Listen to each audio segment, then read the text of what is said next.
Mga bagay na ginagawa mo araw-araw pero mali pala. Matagal-tagal na rin kayong naglalakad sa kagubatan ng iyong mga kapwa explorers at naisip niyong tumigil muna upang kumain at magpahinga. Dali-dali kayong gumawa ng kampo at ang isa sa inyo ay nagsimula ng magluto ng makakain. Buti na lamang at mabilis na naluto ang pagkain. Kakain ka na sana nang mapansin mo na wala kang kutsara at 2 bread knife ang naimpake mo. Wala ka rin palang baso at naiwan mo ang tumbler mo sa headquarters.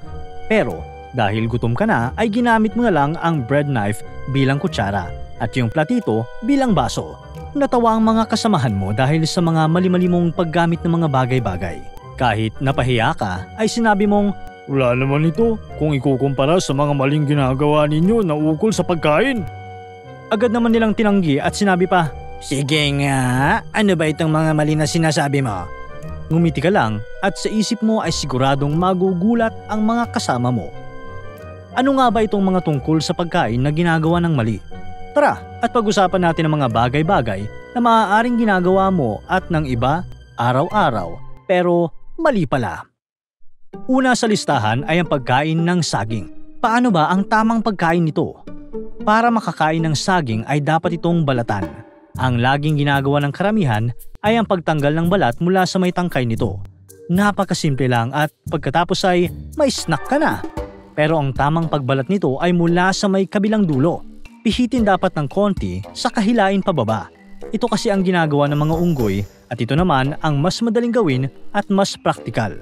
Matatanggalan din ng tinatawag na banana strings kapag ganito ang pagbalat mo. Magandang dahilan ng ganon kasi ang mga strings na ito ay maaaring maging tinga sa ating mga ngipin. Susunod ay tungkol sa mga binili mong mga itlog. Paano ba ang tamang pagimbak ng mga itlog sa bahay? Ang mga ito ay madalas ilagay sa lalagyan na makikita sa may pinto ng refrigerator. Sadyang ginawa ito ng mga manufacturer ng mga refrigerator pero hindi pala ito ang magandang pwesto para sa mga itlog. Ang mga itlog kasi ay dapat iimbak sa lugar na may mababang temperature na 20 degrees Fahrenheit hanggang 60 degrees Fahrenheit. Ito ay negative 6.67 degrees hanggang 20 degrees sa Celsius. Hindi maganda ang epekto sa mga itlog ang pabago-bagong temperatura na nararanasan sa may pinto ng refrigerator dahil sa laging pagbukas at pagsara nito. Mas magandang ilagay ang mga itlog sa may loob ng refrigerator, malapit sa may likod kung saan ang temperature nito ay halos di nagbabago. Maliban pa sa mga itlog, ang mga karton ng gatas ay mas maganda ring ilagay sa looban ng refrigerator. Naaapektuhan ang freshness nito kapag may temperature fluctuation na nangyayari sa may pintuan ng refrigerator. Kaya lang, dito pa rin sinadyang pinapalagay ng mga manufacturer ng refrigerator dahil siguro mas madaling makuha para inumin. Pero alam din naman siguro nila ang mali sa kanilang design. Pero kabaliktaran naman para sa mga condiments na jam at ang mga iba't ibang sauces. Pwede itong ilagay sa may pintuan ng refrigerator, habang ang ketchup ay hindi kailangang ilagay sa loob ng refrigerator. Ang ketchup kasi ay gawa sa kamatis, asukal at suka. Ang suka ay tumatayo kasing preservative para hindi agad mabulok ang mga pagkain. Kaya kahit sa labas mo iwan ang ketchup ay ayos lang. Ang kailangang matandaan dito ay dapat malaman mo ang tamang paggamit ng refrigerator. Alam mo dapat ang mga pwedeng ilagay dito at saang pwesto. Di naman kasi lahat ng pagkain ay ilalagay dito. Pero paano naman ang tamang paggamit ng microwave? Paano ang gagawin mo para mapainit mo ng maayos ang mga pagkain dito? May pagkakataon kasi na kapag may ininit ka sa pamamagitan ng microwave, madalas mainit ang gilid ng pagkain pero malamig pa sa may gitna. Hindi kasi naglalakbay ang mga microwave radiation ng malayo, kaya hindi rin ito makatagos agad-agad sa may gitna ng pagkain. Kaya mas madalas ay naiinitan agad sa gilid habang malamig pa rin sa may gitna. Kailangan mo pang painitan ng matagal para uminit ng maayos ang pagkain. Kaso, baka masunog na ang ibang parte ng pagkain mo habang malamig pa din sa gitna. Para maging maayos ang pag-init ng pagkain, ay lagyan ng espasyo sa gitna na para bang hugis donut ang pagkain mong paiinitan. Dahil dito ay iinit agad ang pagkain mo. Pag-usapan natin ang may kinalaman sa inumin. Paano naman ang tamang paggamit ng wine glass kapag iinom ka ng alak? Madalas ay hinahawakan natin ang mga wine glass sa may bulb part nito. Medyo komportable ang ganitong paghawak kung saan ang bulb ay nasasalo ng mga daliri at ng palad. Pero ang tamang paghawak nito ay sa may stem part.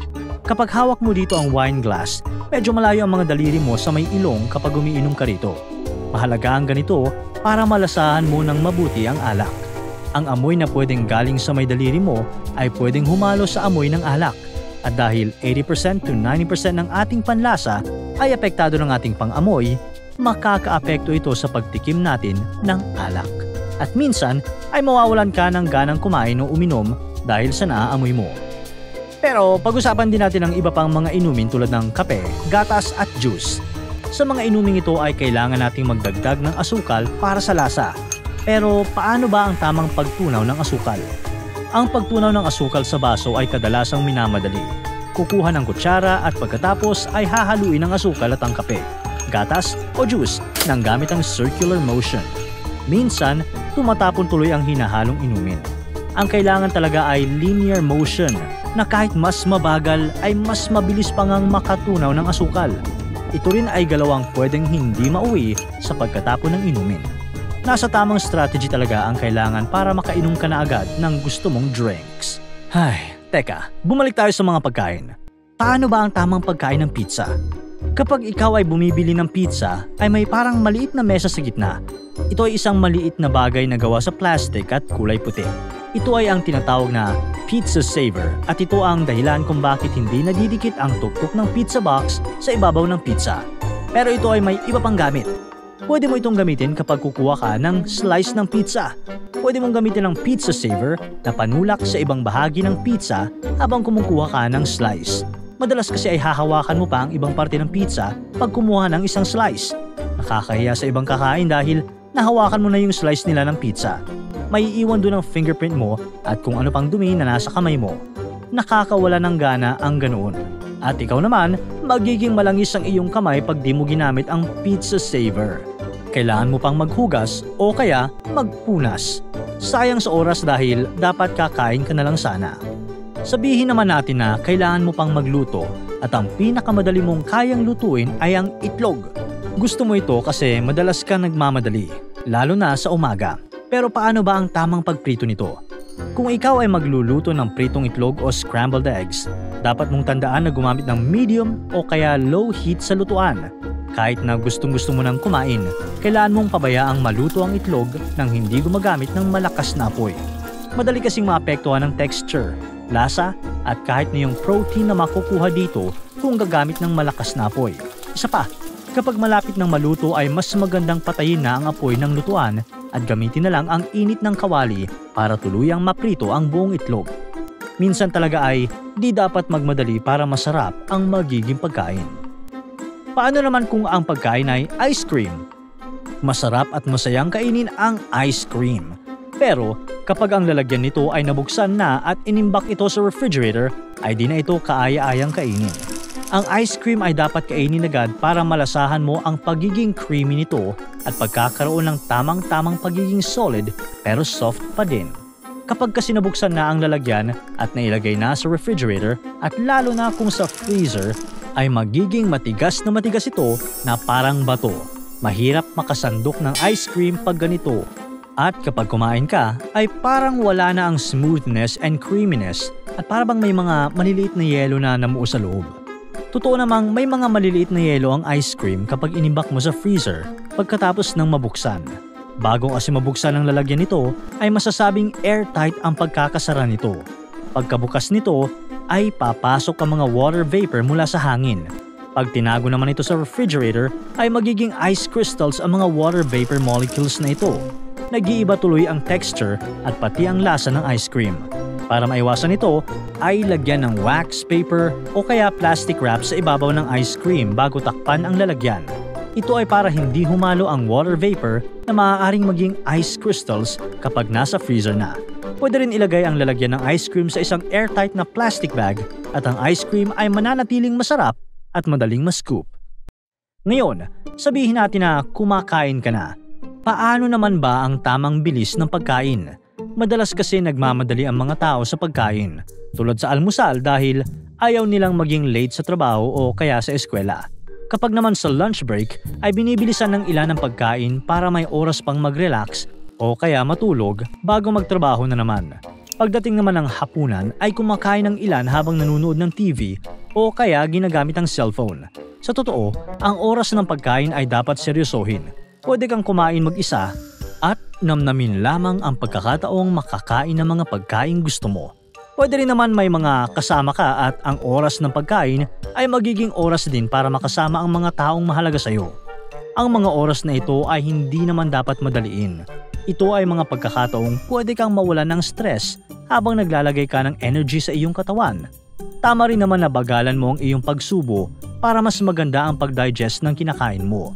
Mapipigilan mo rin ang overeating dahil magkakaroon ka ng awareness kung gaano na karami ang nakakain mo at kung ikaw ay busog na o hindi pa. Saka ang panonood ng TV o pag-scroll sa cellphone habang kumakain ay hindi rin maganda dahil maaari kang makaranas ng mindless eating. Kung saan ikaw ay parang zombie na kain lang ng kain kahit busog na dahil ang focus mo ay nasa TV show o kaya sa mga videos sa social media. At ang huling pwede natin pag-usapan ngayon ay ang tungkol sa mga dinala ninyong delata o canned goods sa kagubatan. Madali talaga kasing magbitbit ng delata kapag naglalakbay. Pero paano ba ang tamang pagbukas ng mga ito? Sa totoo lang, marami ka nang pwedeng gamitin para mabuksan ng mga canned goods. Pwede kang gumamit ng kutsilyo o kaya can opener. Pero ang mahalagang nakakalimutan ng marami ay ang paghugas muna ng mga canned goods bago buksan. Yung iba pinupunasan lang ang mga alikabok. Pero ang tama ay hugasan at pwede ngang sabunin pa. Ito kasing mga delata ay kung saan-saan na napunta at kung sino-sino na ang humawak. Maaaring may mga bakterya o kung anumang microbes ang nakapalibot sa mga dilatang ito. At kung hindi mo huhugasan ang mga ito, ay pwedeng malipat sa pagkain ang mikrobyo na nasa labas ng lata. Marami pa naman kayong mga dalang dilata. Ang mga kakainin ninyo bilang explorers ay mga canned goods na binigay ng inyong mga sponsor. At totoo nga, di man lang pinunasan ng mga kasamahan mo ang mga canned goods bago ito buksan. Masama pa dito ay di naman nila pinainitan man lang. Gusto nyo man lutuin uli ang mga pagkaing dilata ay wala na pala kayong gas na pangluto. Kaya ikaw ay pikit mata na lamang na sinubo ang pagkain. Nasa isip mo ay sana hindi sumama ang sikmura mo at kailanganin mong dumumi. Hahanap ka pa ng lugar para lamang maglabas ng sama ng tiyan. Hay, naisip mo pa tuloy ang iba pang mga bagay na ginagawa ng mga tao araw-araw pero mali pala. At ito naman ang pag-uusapan sa susunod. Para tuloy-tuloy ang saya at kwentuhan, huwag kalimutan mag-subscribe sa Bubbly YouTube channel at pindutin ang notification bell